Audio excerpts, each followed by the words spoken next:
Hello students. आज हम अपने उसी विदलन वाले चैप्टर को आगे बढ़ाते हुए इसमें नेक्स्ट टॉपिक लेते हैं, फिजियोलॉजी ऑफ क्लीवेज। विदलन की कार्य की। विदलन के दौरान अंडे के कोशिका द्रव्य में रासायनिक क्रियाएं एवं उपापचय दर तीव्र हो जाती हैं। विदलन के दौरान होने वाली उपापचयी क्रियाओं को निम्न दो श्रेणियों में बांटा गया है। पहली है विदलन की अपचयी क्रियाएं और कैटाबॉलिक एक्टिविटीज ऑफ क्लीवेज। विदलन की कार्यकी को पूरा करने के लिए अधिक रासायनिक ऊर्जा की आवश्यकता होती है, जो एटीपी के अणुओं के रूप में उपलब्ध कराई जाती है।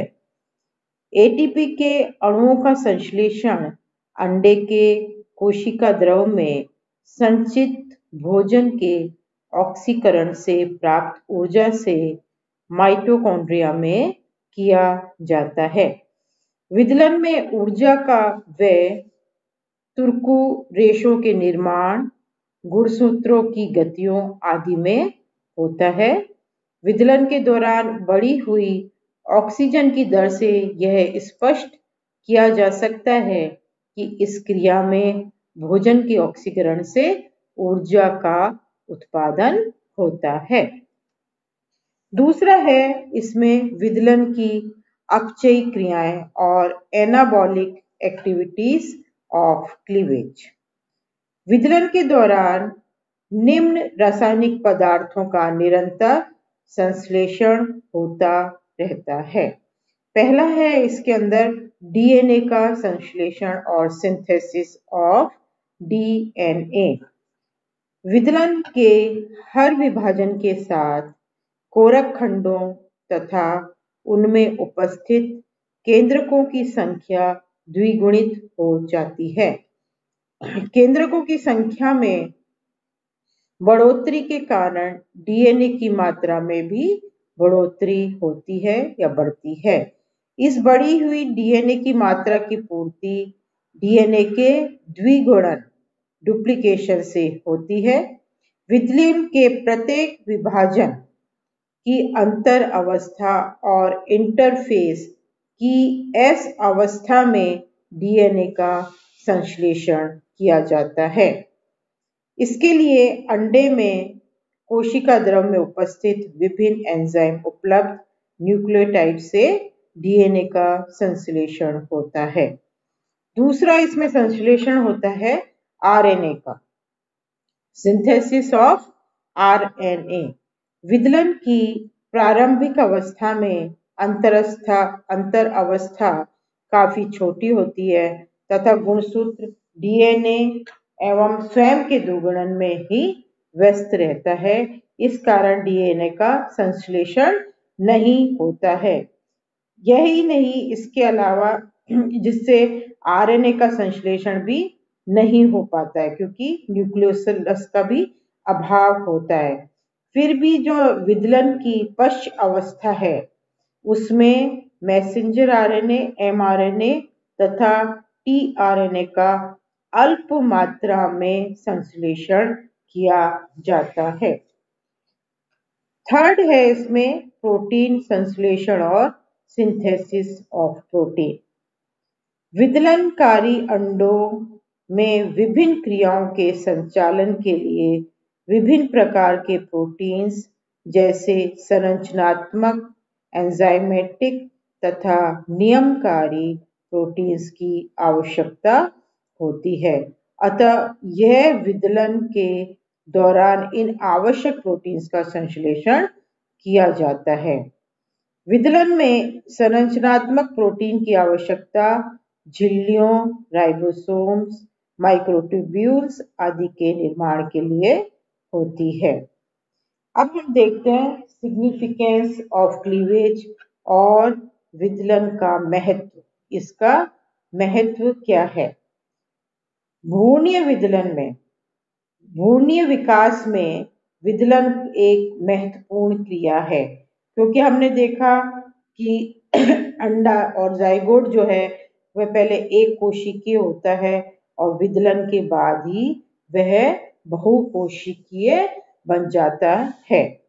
तो इसके हैं विदलन के परिणाम स्वरूप युग्मनज और जाइगोट बहुकोशिकीय भ्रूण में रूपांतरित हो जाता है। दूसरा, विदलन के भ्रूणीय अंगों के निर्माण हेतु पूर्व निर्धारण की प्रक्रिया होती है। तीसरा, विदलन के दौरान कोरक गुहा का विकास होता है और नेक्स्ट है इसमें विदलन के परिणाम स्वरूप कोरक निर्माण की तैयारी होती है। नाउ नेक्स्ट इज ब्लास्टुलेशन, हम उसके बारे में पढ़ेंगे।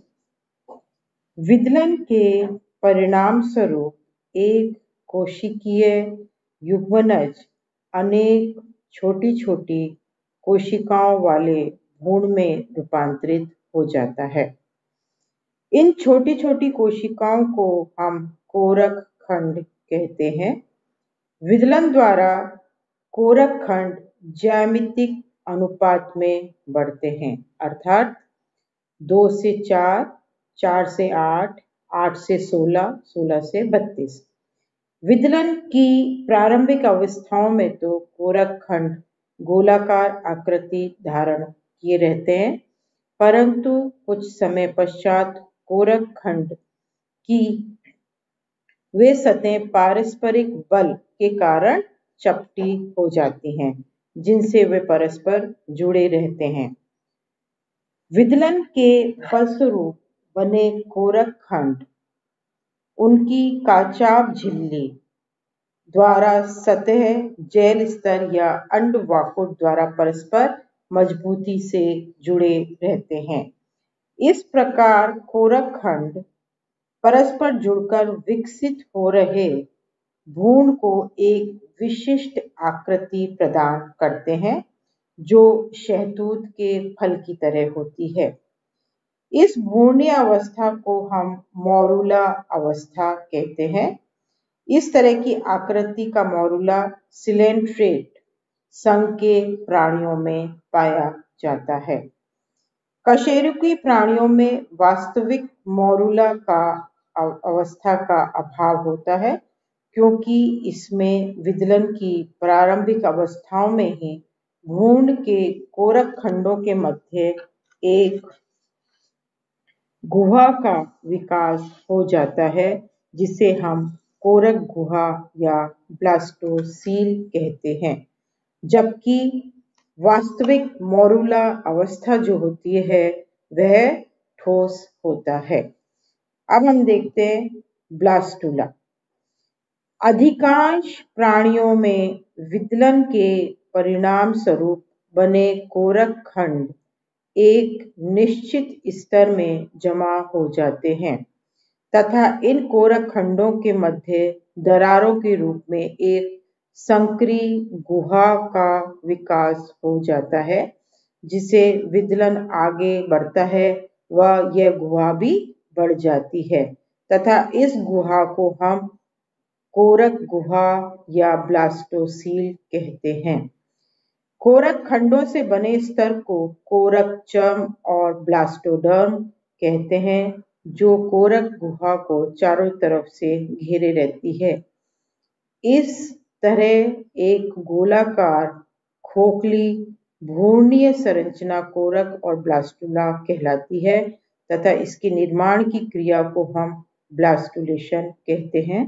इसका अभी हम आगे चित्र देखेंगे। Now we take the next, that is types of blastulation.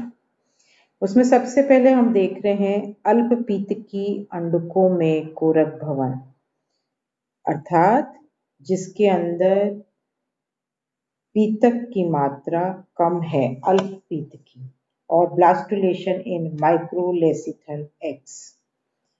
Amphioxus के अल्पपीतकी अंडों में पूर्णभंजी व समान प्रकार के विदलन पाए जाते हैं, परंतु विदलन की समाप्ति पर बनने वाली सभी कोरक खंड बिल्कुल समान आकृति के नहीं होते, क्योंकि कुछ न कुछ मात्रा में पीतक हर एक अंडे में उपस्थित होता है और जहाँ पीतक रहता है वहाँ पे पूर्ण रूप से समान विदलन नहीं हो सकता। सभी कोरक खंड एक निश्चित स्तर में जमा होकर कोरक चर्म और ब्लास्टोडर्म का निर्माण करते हैं। कोरक खंड चारों ओर से एक गुहा को घेरे रहते हैं जिसे हम ब्लास्टोसील कहते हैं। कोरक चर्म प्राणी ध्रुव और एनिमल पोल की तरफ पतली तथा पीतक ध्रुव वेजिटल पोल की तरफ मोटी होती है। इसको हम अभी चित्र से देखें। ये आप देखिए एम्फिऑक्सिस की ब्लास्टुलावस्था है जिसके अंदर ये बीच में ब्लास्टोसील पाई जाती है और इसके चारों तरफ ब्लास्टोडर्म अपने विन्यासित रहते हैं।